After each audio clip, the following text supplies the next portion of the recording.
in which the autumn provides food and loneliness. September blazed a trail into the mountains. First she burned the grasses, and the grasses seeded and were harvested by the mice and the winds. Then she sent the squirrels and chipmunks running boldly through the forest, collecting and hiding nuts. Then she frosted the aspen leaves and left them sunshine yellow. Then she gathered the birds together in flocks, and the mountain top was full of songs and twitterings and flashing wings. The birds were ready to move to the south, and I, Sam Gribley, felt just wonderful, just wonderful. I pushed the raft down the stream and gathered arrowleaf bulbs, cattail tubers, bulrush roots, and the nut-like tubers of the sedges. And then the crop of crickets appeared, and Frightful hopped all over the meadow, snagging them in her great talons and eating them. I tried them, because I had heard they are good. I think it was another species of cricket that was meant. I think the field cricket would taste excellent if you were starving. I was not starving, so I preferred to listen to them. I abandoned the crickets and went back to the goodness of the earth. I smoked fish and rabbit, dug wild onions by the pouchful, and raced September for her crop. October 15th. Today the barren weasel looked moldy. I couldn't get near enough to see what was the matter with him, but it occurs to me that he might be changing his summer fur for his white winter mantle. If he is, it is an itchy process. He scratches a lot. Seeing the baron change his mantle for winter awoke the first fears in me. I wrote that note on a little birch bark curled up on my bed and shivered. The snow and the cold and the long lifeless months are ahead, I thought. The wind was blowing hard and cool across the mountain. I lit my candle, took out the rabbit and squirrel hides I had been saving, and began rubbing and kneading them to softness. The baron was getting a new suit for winter. I must have one too. Some fur underwear, some mittens, fur-lined socks.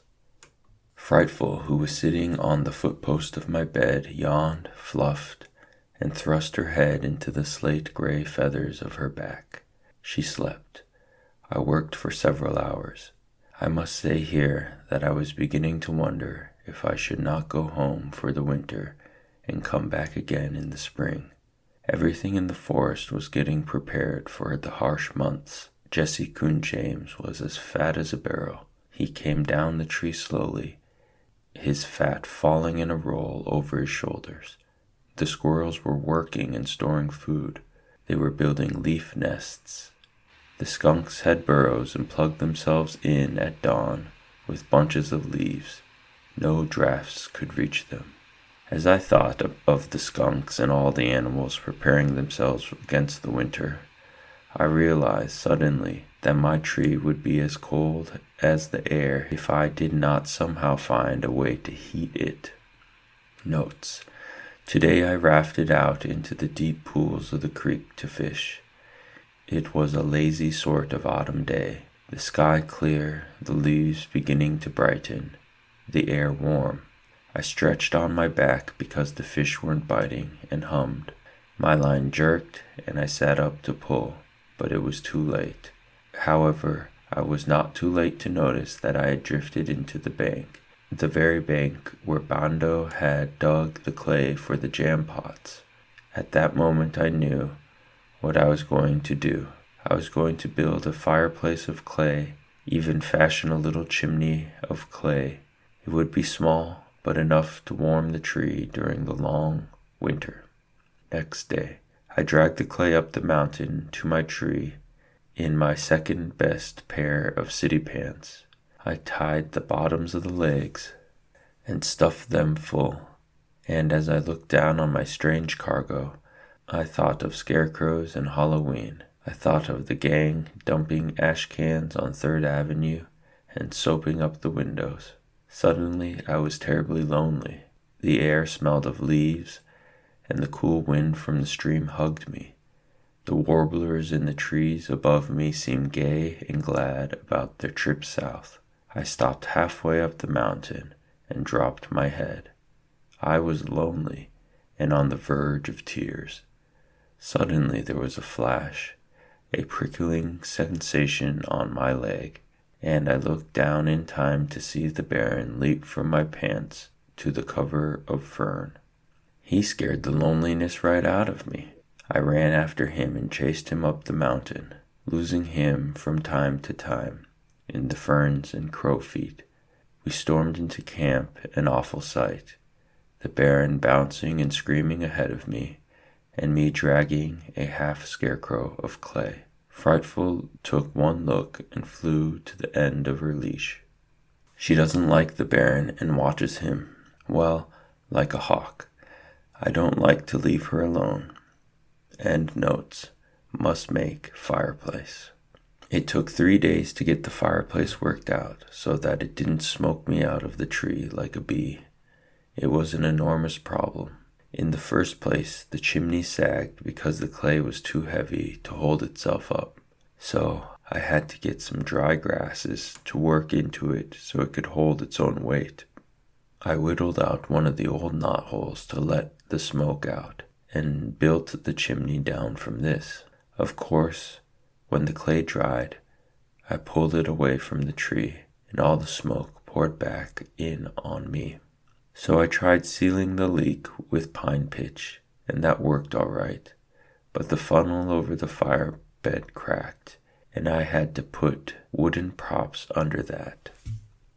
The wooden props burned, and I could see that this wasn't going to work either. So I went down the mountain to the site of the old Gribbly farmhouse and looked around for some iron spikes or some sort of metal. I took the wooden shovel that I had carved from the board and dug around what I thought must have been the back door or possibly the woodhouse. I found a hinge, old handmade nails that would come in handy, and finally, treasure of treasures, the axle of an old wagon. It was much too big. I had no hacksaw to cut it into smaller pieces, and I was not strong enough to heat it and hammer it apart. Besides, I didn't have anything but a small wooden mallet I had made. I carried my trophies home and sat down before the tree to fix dinner and feed Frightful. The evening was cooling down for a frost. I looked at Frightful's warm feathers. I didn't even have a deer hide for a blanket. I had used the 2 I had for a door and a pair of pants. I wished that I might grow feathers. I tossed Frightful off my fist and she flashed through the trees and out over the meadow. She went with a determination strange to her. She's going to leave, I cried. I've never seen her fly so wildly. I pushed the smoked fish aside and ran to the meadow. I whistled and whistled and whistled until my mouth was dry and no more whistle came. I ran onto the big boulder. I could not see her. Wildly I waved the lure. I licked my lips and whistled again. The sun was a cold, steely color as it dipped below the mountain. The air was now brisk, and Frightful was gone. I was sure that she had suddenly taken off on the migration. My heart was sore and pounding. I had enough food, I was sure.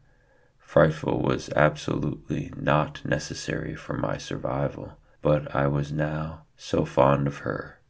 She was more than a bird. I knew I must have her back to talk to and play with if I was going to make it through the winter.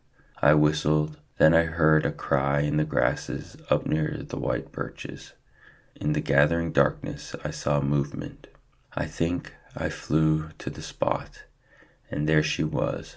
She had caught herself a bird. I rolled into the grass beside her and clutched her jesses. She didn't intend to leave, but I was going to make sure that she didn't. I grabbed so swiftly that my hand hit a rock and I bruised my knuckles. The rock was flat and narrow and long. It was the answer to my fireplace. I picked up Frightful in one hand and the stone in the other. I laughed at the cold, steely sun as it slipped out of sight, because I knew I was going to be warm. This flat stone was what I needed to hold up the funnel and finish my fireplace, and that's what I did with it. I broke it into 2 pieces, set one on each side of the funnel, lit the fire, closed the flap of the door, and listened to the wind bring the first frost to the mountain. I was warm. Then I noticed something dreadful. Frightful was sitting on the bedpost, her head under her wings. She was toppling. She jerked her head out of her feathers. Her eyes looked glassy. "She is sick," I said. I picked her up and stroked her, and we both might have died there if I had not opened the tent flap to get her some water. The cold night air revived her. "Air," I said. "The fireplace uses up all the oxygen. I've got to ventilate this place." We sat out in the cold for a long time, because I was more than a little afraid of what our end might have been. I put out the fire, took the door down, and wrapped up in it. Frightful and I slept with the good frost nipping our faces. Notes. I cut several more knotholes to let air in and out of the tree room. I tried it today. I have Frightful on my fist watching her. It's been about 2 hours and she hasn't fainted, and I haven't gone numb. I can still write and see clearly. Test Frightful's healthy face.